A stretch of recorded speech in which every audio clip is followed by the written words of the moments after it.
브리테니커 백과사전에 보면 1891년 2월에 남대서양에 있는 포클랜드라는 그 섬마을 근처에서 제임스 버틀러라고 하는 사람이 고래 사냥을 하다가 고래에게 잡아먹혔습니다. 그런데 이제 작두를 꽂고 그렇게 잡아먹혔는데 그 바람에 그 주변에서 고래를 잡던 사람들이 힘을 모아서 그 고래를 잡았고, 그 고래를 잡자마자 배를 갈랐는데 하루쯤 시간이 지났는데 그 안에 제임스 버틀러라는 사람이 정신을 잃고 그렇게 있더라는 것이죠. 근데 하루가 지나서 정신을 차리고 다시 살아났습니다. 그게 이제 브리테니커 백과사전에 있는 내용입니다. 이 사건을 전제로 해서 브리테니커 백과사전이 얘기하고 싶은 게 뭐냐면, 일반 고래는 아닌데 스퍼무웰, 향고래는 그 안에 공기가 조금 있어서 사람이 직접적으로 위에게 닿지 않으면, 타지 않으면 살 수도 있다. 그걸 과학적으로 증거하는 내용이 아닐까 생각합니다.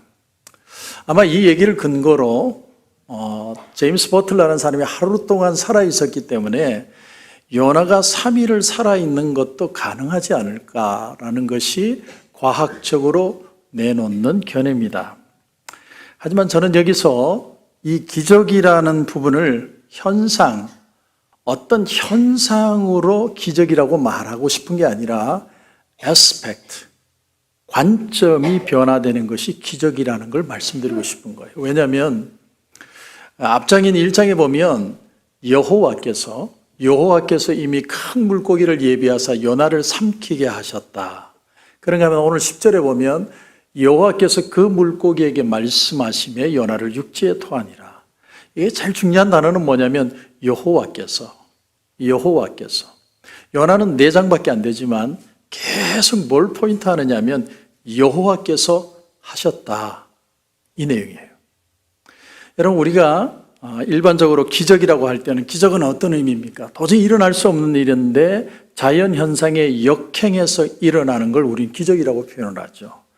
그런데 그 나타나는 현상이 문제가 아니라 관점이 바뀌는 것, 내가 내 삶을 바라보는 눈이 달라지는 것, 이것이 진짜 기적이 아니겠느냐. 그러니까 어떤 관점에서 바라보느냐에 따라서 모든 것이 다 기적이 될 수도 있고 우연이 될 수도 있는, 그래서 내 속에서 여호와께서 이 일을 하셨습니다라고 고백할 수 있는 태도가 기적이라는 것이죠. 누가 나를 이곳에 보냈을까? 나는 왜 이민 땅에 살까? 나는 왜 이 일을 하고 있을까? 나는 왜 저 사람들을 만났을까? 이 모든 것들이 그래, 우연히 생긴 일이지, 내가 어떻게 흘러 미국 왔지, 그리고 내가 하다 보니 재수가 좋아서 이렇게 돈 좀 벌었지, 아니면 재수가 없어서 이렇게 망했지 라고 생각할 수 있는 모든 일에 대해서 하나님이 하셨다, 이 모든 건 하나님이 하셨다는 그 aspect, 관점을 가질 수 있느냐는 거예요. 제가 자주 드리는 얘기지만 저는 미국 올 때 설교를 3편을 준비하고 왔다고 그랬어요. 그럼 누가 아는 목사님이 있었느냐? 아무도 없었습니다. 근데 제 마음속에 그런 생각이 든 거예요. 왠지 설교 3편 준비해 가면 하나님이 설교를 할 수 있는 기회를 주시고 그 설교 끝날 때쯤 어느 교회에서 사역하게 해 주실 것이다. 난 그 믿음 가지고 온 거거든요. 그래서 저희 와이프한테 얼마나 구박을 받았는지 모릅니다. 알지도 못하는데 무슨 설교 3편을 준비해 가냐고. 근데 실제로 저는 그 3편의 설교를 했고, 설교가 끝나고 난 뒤에 부엔나파 감사님께서 부목사를 시작하게 되었습니다. 어떻게 보면 정말 우연이죠. 하지만 내가 그 생각이 났고 하나님이 주시는 생각이라면 내가 그대로 행동하고 내가 믿음을 가지면 하나님은 그렇게 이루어 줄 것이라고 생각한, 그래서 실제로 나타난 그런 의미에서 기적이다라고 생각하는 거죠. 그래서 오늘 말씀은 계속해서 요나서를 보면, 여러분 요나서를 집에 가서 혹시 읽을 기회가 있으면 1장부터 4장까지 길지 않습니다. 읽어보면 뭘 집중해서 보느냐면 여호와께서 폭풍을 보내사 그 바다에서 배가 어려움을 당하게 하시고, 여호와께서 물고기를 예비하사 요나를 삼키게 하시고, 여호와께서 물고기에게 명하사 무태 육지에 토해내게 하시고 여호와께서 박넝쿨을 예비하사 요나의 그늘을 만들어 주시고 여호와께서 벌레를 예비하사 박넝쿨을 갉아먹게 하셨다. 그러니까 사건들이 일어나는 모든 순간마다 항상 공통적으로 나오는 단어가 뭐냐면 여호와께서 만드신 것이다. 그 관점을 가지고 볼 수 있느냐. 그러니까 요약해 보면 요나가 큰 물고기 뱃속에 들어서 3일 동안 죽지 않고 살아난 것 사실 자체가 굉장한 기적이 아니고 우리의 삶의 순간순간 일어나는 모든 일들을 보이든 보이지 않든 하나님이 간섭하시고 이루어지는 일이라고 받아들일 수 있느냐 없느냐. 그 관점에 의해서 기적이 될 수도 있고 우연이 될 수도 있다라는 거예요. 제가 설교 3편을 미국에 가져와서 이 땅에서 3번 설교를 진짜로 하고 부목사가 되었다는 그 사실 자체가 중요한 게 아니라 하나님이 한국 땅에만 계시는 게 아니라 이 이민 땅, 내가 전혀 모르는 땅에 와서도 하나님은 역시 나의 하나님이시구나. 그걸 깨달을 수 있다면 기적이라는 거예요. 자, 그렇다면 오늘 본문을 통해서 하나님이 어떻게 요나를 만지셔서 그가 가지고 있는 어떤 틀을 깨버리시고 하나님이 생각하는, 하나님이 지향하는 그 변화가 일어나는가? 그 변화를 통해서 하나님은 어떤 것을 요구하고 계실까? 그런 의미로 오늘 본문을 본다면 여러분 3절을 보십시오. 3절을 보시면 주께서 나를 깊음 속 바다 가운데에 던지셨으므로 나를 던졌다는 거예요. 누가? 하나님이. 마음에 기쁜 건 아니에요. 그런데 하나님이 하셨다는 건 인정해요. 그런데 기분은 나빠요. 그래서 5절을 보시면 물이 나를 영혼까지 둘러싸우며 깊음이 나를 에워싸고 바다풀이 내 머리를 감쌌나이다. 물이 내 몸만 덮은 게 아니라 내 영혼까지 덮었다. 무슨 말이에요? 너무나 이 현실이 두렵고 떨리고 절망이 되어서 내 영혼까지 다 덮은 것 같은 그 고통이 왔다는 거예요. 어느 정도였느냐? 바다풀이, 그러니까 미역 줄기의 다시마가 나를 완전히 감싸버렸다는 거예요. 이 현실적인 일이었죠. 미 해군 특수부대 네이비실의 대장이었던 윌리엄 맥네이블이라는 사람이 어떤 연설 중에 이런 스토리를 들려줬어요. 네이비실이 되면 수없이 하는 훈련이 하나 있답니다. 그게 뭐냐면 수중 적진 공격이라는 훈련이래요. 그런데 이 훈련을 수없이 한답니다. 적의 배가 있으면 멀리 두 사람을 떨어뜨려 놓는데요. 그러면 거기를 2마일을 헤엄을 쳐서 간답니다. 가는데 목표물에 접근할 때 딱 2개만 준답니다. 수심 측정기와 나침반. 2가지만 가지고 이제 침투를 하는 거예요. 그런데 수영을 하러 갈 때는 물속에 있어도 밖에 빛이 있으니까 또 물 밖이 훤한 밖이라는 그 생각 때문에 안도감을 얻는데요. 그런데 배로 가까이 오면 가까이 올수록 그 큰 배가 더 크게 느껴질수록 빛은 점점 사라진답니다. 그리고 나중에는 아주 깜깜하게 변한대요. 아무것도 보이지 않는데요.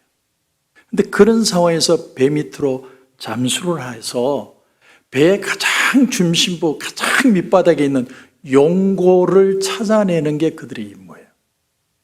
그런데 이 용골은 가장 어두운 곳에 있대요. 그러니까 눈에 아무것도 안 보이죠. 그리고 배 엔진이 막 돌아가는 그 소리가 얼마나 시끄러운지 그 순간에 정신을 놓치면 이 임무는 실패한대요. 그래서 그 순간이 되면 이 대장의 말이 무슨 말이냐면 그동안 내가 모든 갈고 닦은 걸 이 용골을 찾기 위해서 침착해야 된다는 사실을 모두가 다 안대요. 그리고 내가 갈고 닦은 기술, 신체의 능력, 내면의 강인함을 모두 끌어모아야 한다는 사실을 안다는 거예요. 만약에 그 순간에 그 마음을 놓치면 임무도 실패할 수 있고 심지어는 죽을 수도 있다는 거예요. 오늘 6절에 보면 내가 산의 뿌리까지 내려갔사오며 땅이 그 빗장으로 나를 오래도록 막았사오나 나의 하나님 여호와여 주께서 내 생명을 구덩이에서 건져셨나이다. 나를 땅속 뿌리까지, 그러니까 용골까지 아무것도 보이지 않는 깜깜함의 그 마지막 바다까지 나를 데리고 내려갔다는 거예요. 얼마나 어마어마한 표현입니까? 재작년인가요? 그 익스트림 스포츠라고 해서 돈 많은 부자들이 그냥 극한의 스포츠를 즐깁니다. 그래서 타이타닉호를 보기 위해서 잠수함 한 대가 내려가는데 그때 참가비가 1억씩이었어요. 10만 불인가요? 그런데 그 잠수함이 내려가다 터져버렸습니다. 다 죽었습니다. 그런데 제가 생각할 때는 이 물고기 뱃속에 들어가서 바다로 가장 깊이 들어간 사람이 나는 요나가 아닌가 생각합니다. 요나만큼 깊이 들어간 사람은 없을 것 같아요. 그런데 그는 물리적으로만 포위된 게 아니라 심리적으로 이미 공황 상태에 있는 거예요. 아무것도 보이지 않고 확 휘어감고 절망과 좌절, 두려움, 엄청난 고통이 있었을 것이다. 제가 예화로 드리는 제 얘기 중에 제가 술을 끊은 이유가 뭐냐면 필름이 끊기는 것 때문에 그랬습니다. 술을 마시고 아침에 눈을 떴는데 내가 왜 여기 있는지를 모르는 거예요. 어느 날 제가 눈을 떴는데 아주 허름한 여인숙에 퀴퀴한 냄새가 나고 너무 더러운 여인숙이 혼자 속내의를 입고 혼자 자고 있는 거예요. 눈을 떴는데 내가 왜 왔는지를 모르겠어요. 그 순간에 마음에 찾아온 게 뭐냐면 두려움이었어요. 이러다가 객사할 수 있겠구나. 그래서 그 자리에서 처음으로 진지하게 속내의 차림으로 무릎을 꿇었습니다. 하나님, 한 번만 살려주시면 저 돌아가겠습니다. 그리고 지금 돌아와서 여러분 앞에 지금 있는 겁니다. 하나님이 왜 저와 여러분을 저 깊은 바다 끝까지 데리고 내려가시느냐? 그러지 않으면 우리의 에스펙트, 관점이 변하지 않아요. 몇 번 예배드리고 몇 번 기도한다고 사람 바뀌는 거 아닙니다. 그래서 요나가 어떻게 변해가는지를 한번 보겠습니다. 아주 중요한 변화가 2절에 일어납니다. 2절을 보시면 이르되 내가 받는 고난으로 말미암아 여호와께 불러 아뢰었더니 주께서 내게 대답하셨고 내가 수월의 뱃속에서 부르짖었더니 주께서 내 음성을 들으셨나이다. 자, 불러 아뢰었다, 부르짖었다. 우리 한글로 보면 다 똑같은 말이거든요. 그런데 히브리어는 두 단어가 틀려요. 자, 첫 단어는 뭐냐면 카라예요. 카라라는 히브리어의 단어는 어떤 의미가 있냐면 대상에 집중하는 거예요. 울부짖는다는 뜻만 있는 게 아니라 대상을 집중해서 울부짖는 거예요. 그 대상이 누구로 바뀌었다는 거예요? 하나님. 지금까지는 원망도 하고 불평도 하지만 내가 살아 있었는데 지금은 모든 생각이 사라지고 하나님께만 집중해서 짐승이 울부짖듯이 울고 있다는 거예요. 그게 불러 아랬다, 카라라는 단어의 뜻입니다. 우리 보통 기도하다가 보면요, 하나님께 집중 안 하고 기도할 때 참 많습니다. 하나님, 나는 이것도 들어주시고 저것도 들으시고 이것도 해야 되고 저것도 받아야 내가 축복된 줄 믿습니다. 시큰 기도했는데 보면 하나님은 없어요. 내가 그냥 잘 되면 그게 기도 응답이에요. 그게 기도 다 한 거예요. 근데 오늘 요나의 기도의 특징이 뭔 줄 아세요? 하나님만 집중해요. 하나님만 인식하고 있어요. 이게 카라라는 거예요. 비록 불평이 있어요. 내가 던져졌습니다. 나는 지금 처절한 상황에 있습니다. 마음의 불평이 완전히 사라진 건 아니에요. 그러나 나는 하나님만 지금 바라보고 있습니다. 내 생명은 하나님 앞에 있습니다. 이게 카라예요. 또 하나는 내가 수월의 뱃속에서 부르짖었더니, 이 단어는 샤바라는 단어입니다. 샤바. 카라와 용도가 좀 틀려요. 카라는 하나님께 집중하는 거고요. 샤바는 나에게 집중하는 거예요. 나에게. 자, 내가 그냥 기도하는 게 아니에요. 건성이 아니고 내 속에서 저 밑바닥에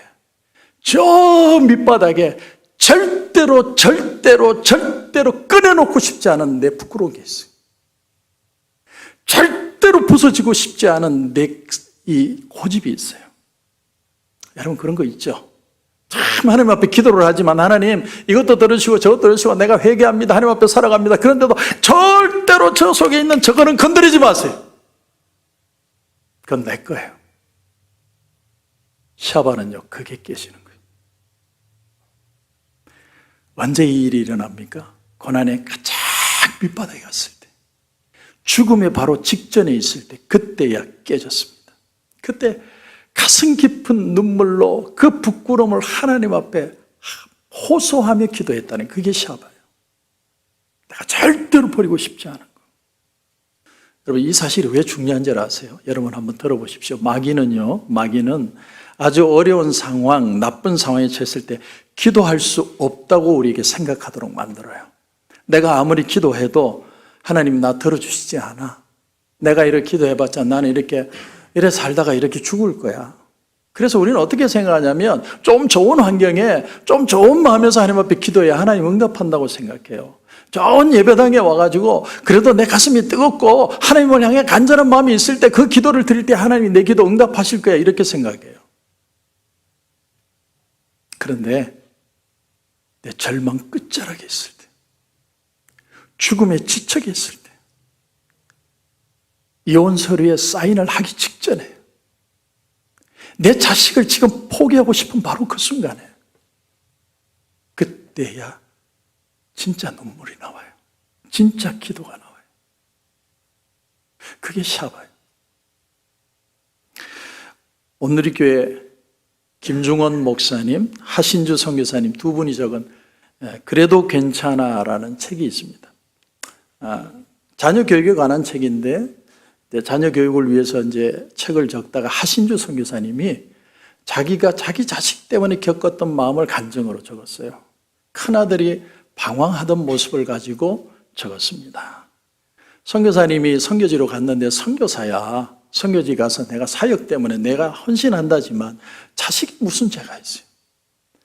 한국 땅에 살다가 갑자기 그냥 아무것도 닮지 않은 컬처샥이 있는 새로운 문화재에 와서 거기에서 따돌림 당하고 구박당하고 어려움 당하고 자식이 망가지기 시작하는 거예요. 방황하는 거예요. 적응을 못하는 거예요. 얼마나 마음이 안타깝겠어요. 부모의 입장에서. 그래서 하나님 앞에 기도합니다. 하나님, 내 자식 때문에 어떻게 하면 좋을지 모르겠습니다.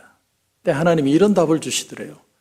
아브라함이 바랄 수 없는 중에 바라고 믿었다. 네가 바랄 수 없는 중이지만 그런 상황에서도 나를 믿고 나를 바라보면 내가 네 아들을 책임질 것이다. 내가 영광 받을 것이다. 문제가 뭐냐면 이 말씀이 믿어지지가 않아요. 왜냐하면 내 자식이 망가지고 있는 게 보이니까 안 믿어져요.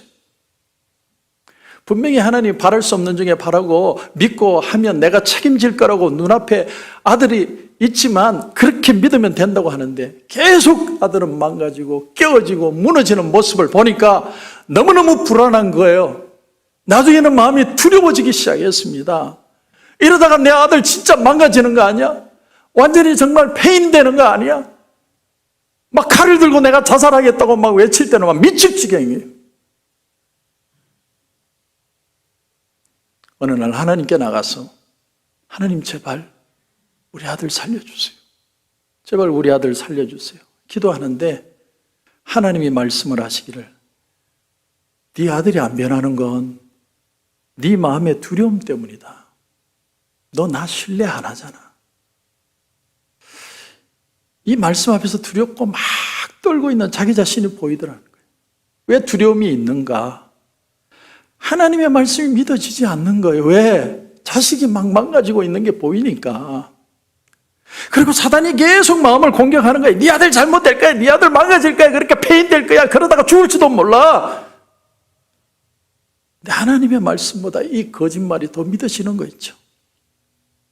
내 아들은 회복될 거야, 잘 될 거야, 반드시 다시 한번 건강한 모습으로 다시 일어설 거야 라는 하나님의 말씀이 믿어지는 게 아니고 네 아들 그렇게 살다가 그렇게 쓸모없는 인생 살다가 그렇게 죽을지도 몰라. 그 말이 더 믿어지는데 어떻게 하겠어요? 큰일 났구나. 그래서 하나님 앞에 절규하면서 부르짖습니다. 이게 샤바예요.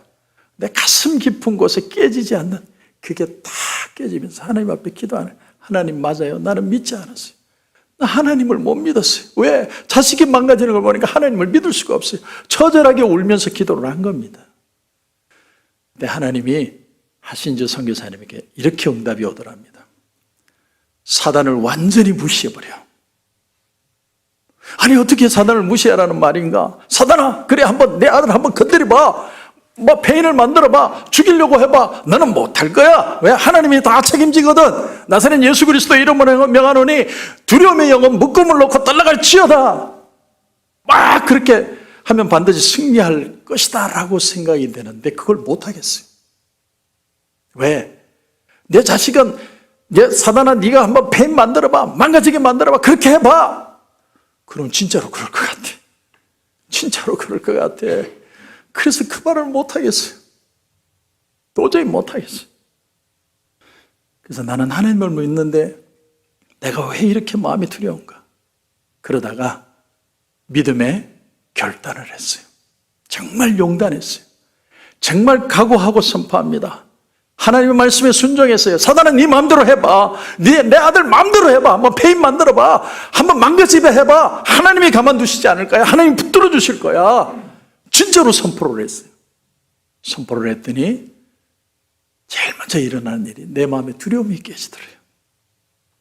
그런데 두려움이 깨지면서 아들이 변하기 시작하는 거예요. 내가 30% 깨지니까 그 주간에 자식도 30% 변하더래요. 50% 깨지니까 자식도 50% 변하더래요. 70%, 90%, 나중에는 완전히 변하는 거예요. 나중에 내 마음에 두려움이 사라지는데 자식도 완전히 변해요. 사단이 어떻게 할까? 그런 두려움조차도 다 사라지더랍니다. 그런데 그때부터 하나님의 지혜가 내려오는데 어떻게 아들을 위로해야 될지, 어떤 때 아들에게 야단을 쳐야 될지, 야단을 칠 때는 어떻게 지혜롭게 야단을 칠지 하나님이 다 가르쳐 주시더래요. 그래서 그 아들이 정말로 예수님 만나고 변화돼서 완전히 새롭고 건강한 모습으로 회복이 됐더라고요. 그렇습니다. 성도 여러분, 하나님은 세상이 변하기 전에, 내 가정이 변하기 전에 죄송하지만 너 자신부터 변하라고 얘기합니다. 다른 사람 얘기할 필요 없어요. 이거는 내 문제예요. 사실은 내 마음부터 마음이 변해야 변화가 일어나기 시작합니다. 오늘 말씀에 여러분 6절을 보십시오. 6절을 보시면 내가 산의 뿌리까지 내려가서 하며 땅이 그 빗장으로 나를 오랫도록 막았사오나 나의 하나님 여호와여 주께서 내 생명을 구덩이에서 건지셨나이다. 무슨 말입니까? 나 건졌다는 얘기잖아요. 근데 아직 안 건졌어요. 여전히 미역 줄기 지금 이렇게 휘두르고 지금 있는 중이에요. 근데 건지셨다는 거예요. 뭡니까? 선포예요. 저 바다 끝에서 깨져서 하나님 내 이 숨기고 싶은 비밀 부끄러움까지 다 토해냅니다 하는 순간 하나님의 평안이 임한 거예요. 그리고 이렇게 고백합니다. 하나님이 나를 건지셨습니다. 증거가 뭐죠? 뭘 통해서 이 마음이 변했다는 걸 알 수 있습니까? 9절이에요. 9절을 보면 나는 감사하는 목소리로 감사로 주께 제사를 드립니다. 감사가 터져 나왔다는 거예요. 아무것도 안 보이는데 저 뿌리 끝에서, 저 시멘의 끝에서 절망과 좌절하는 게 감사가 터져 나와요. 그래서 나는 나의 소원을 주님께 갖겠습니다. 아주 고기 뱃속에 있는데 아무것도 변한 게 없는데 내 마음이 변했어요. 내가 저 끝까지 가니까 내 마음에 부서지기 싫은 내 그 아픔의 내용들이 다 깨져버려요. 자유. 그래서 오늘 10절을 보면 여호와께서 그 물고기에게 말씀하시매 요나를 육지에 토해내니라. 감사가 회복되니까 하나님이 역사를 하세요. 여러분, 이 니느웨라는 곳, 이 요나를 통해서 하나님이 가게 하신 니느웨라는 것은 티그리스강 유역에서 약 500마일 떨어진 이스라엘에는 북동쪽으로 있는 마을이에요. 그런데 이 니느웨라는 단어는요, 어원이 뭐냐면 니누스라는 말이에요. 니누스. 그러니까 니누스라는 단어의 뜻이 뭐냐면 니무롯의 거주지 이런 뜻입니다. 여러분, 니무롯이라는 인물이 창세기에 나오죠. 어디에 나옵니까? 창세기 10장, 11장에 나와요. 니무롯의 누구냐면 노아의 증손자예요. 근데 니무롯이 큰 사고 치죠. 뭡니까? 바벨탑을 짓잖아요. 그게 니무롯이에요. 니무롯의 후손이에요. 그래서 이 니느웨 사람들은 굉장히 악했다고 그래요. 그래서 전쟁을 하면, 전쟁으로 포로가 잡혀오면 사람들 사지절단하고 참수하고 사람 산채로 불태우고 그렇게 잔인한 사람들이에요. 요나가 왜 니느웨에 그렇게 가기 싫었냐면 너무 잔인하니까. 저런 놈들은 죽어야 돼. 왜 저런 놈한테 하나님 말씀 전하라고 하십니까? 잘못된 거잖아요, 하나님. 또 하나는 니느웨라는 단어에 뜻은 누누라는 단어가 있어요. 누누. 누누는 뭐냐면 아카도어로 물고기라는 뜻이에요. 물고기. 그러니까 아마도 이곳이 물고기 마을이었을 것이다. 놀라운 사실은 티그리스 강에서 500마리나 떨어져 있는데 어떻게 여기가 물고기 마을이 되었을까? 그런데 어쨌든 그들이 믿었던 신이 다곤신이에요. 다곤신. 다곤신이 어떻게 생겼냐면 이렇게 생겼어요. 머리는 사람인데 몸은 고기예요. 그들이 이 물고기 신을 섬기고 있었다는 거예요. 근데 하나님이 니느웨 성 사람들을 구원하기를 원하셨어요. 그들도 복음 듣고 변화되기를 원했습니다. 그래서 요나를 깨뜨리십니다.